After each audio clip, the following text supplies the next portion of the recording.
Goeiemôre julle, Johan van Tonner saam met julle in die Bybel in 1 jaar. En vanoggend kyk ons saam na Eksodus 26, waar God na die bou van die ark vir Moses sê hoe die tent moet lyk waarin die ark gesit moet word, wat verwys word as die tabernakel en wat beteken die plek waar God woon. Wanneer jy na 'n prentjie gaan kyk na die tabernakel en hoe die volk rondom hom kamp opgeslaan het en hoe die teenwoordigheid van God, ek glo, nie net aanvoelbaar was nie, maar ook sigbaar met die wolk en die vuurkolom in die dag en in die nag, besef jy dat die tabernakel veel meer was as net 'n tent. Dit was 'n heilige plek waar God gekies het om onder sy volk te woon en sy heiligheid, sy begeerte vir verhouding en sy reddingsplan bekend te maak. Om die tabernakel te verstaan, help ons om God se hart beter te verstaan en uiteindelik Jesus Christus, wat vir ons kom sterf het en opgevaar het na die hemel.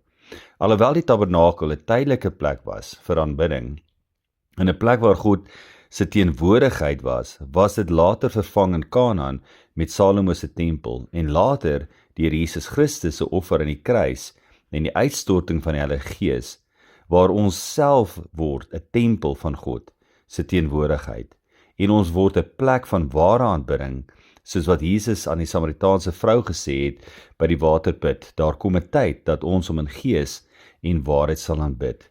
Die tabernakel is so 'n mooi tentoonstelling van God se plan om die mens weer in direkte kontak met die Vader te kry wanneer jy na die uitleg gaan kyk. Die ark word in die allerheiligste gesit, wat toegemaak word met 'n baie dik voorhangsel wat die heilige van die allerheiligste skei, wat heenwys na sonde wat ons beperk om in die teenwoordigheid van God te wees of te kan kom. As ons verder lees, sien ons hoe die tafel met die toonbrode en die goue kandelaar geplaas word. Tafel aan die noordekant en die kandelaar aan die suidekant. Hierdie is nie net om die priester se ritueel maklik te maak nie, maar dui juis op die voorsiening van God om sy genade toeganklik te maak. Die noordekant word tradisioneel verwys na koninglikheid of 'n posisie van majesteit, en daarom word die brood wat verwys na God se voorsiening deur sy seun naby die allerheiligste gesit. Ons mag dalk vra, maar hoekom al die detail om die tabernakel te bou? Waarom nie net die ark in 'n tent gesit het nie?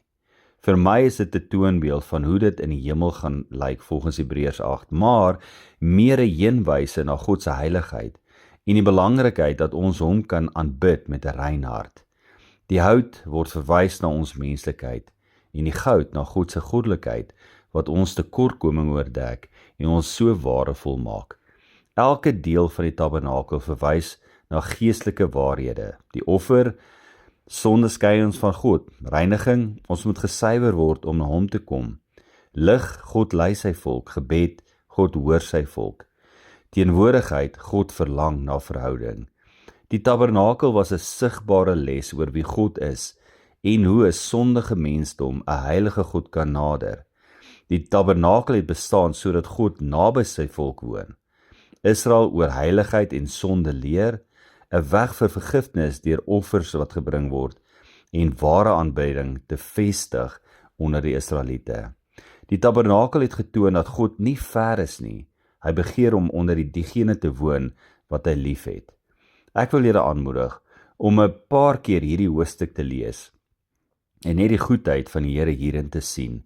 Vir die Israeliete was dit, glo ek, 'n belewenis, en selfs met die ark en die tabernakel het hulle nog gestruikel om 'n heilige lewe te lei. So wat beteken dit vir my en jou vandag wanneer ons daarna kyk? Beteken dit dat ons ook gaan sukkel al het ons God se teenwoordigheid in ons lewens deur die Heilige Gees? Wel, heel moontlik, maar hou die prentjie van die tabernakel altyd in jou hart, want juis deur Jesus se offer kan ek en jy na die troonkamer van genade gaan en ons lewens voor hom neerlê en so daarna streef om 'n heilige lewe te leef. Hier is die bemoedigende gedeelte wanneer ons leer van die tabernakel. Die tabernakel het vorentoe gewys na Jesus Christus. Jesus as God se woning. Die woord het vlees geword en het onder ons kom woon. Johannes 1 vers 14. Die woord gewoon beteken getabernakuleer. Jesus as die offer. Die altaar het na die kruis gewys. Jesus is as die hoëpriester Hy het God se teenwoordigheid binnegegaan namens ons, volgens Hebreërs 9 vers 11 en 12. Jesus as die toegang tot God.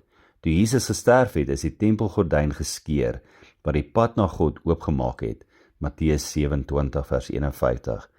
Wat die tabernakel gesimboliseer het Jesus volledig vervul vir my en jou.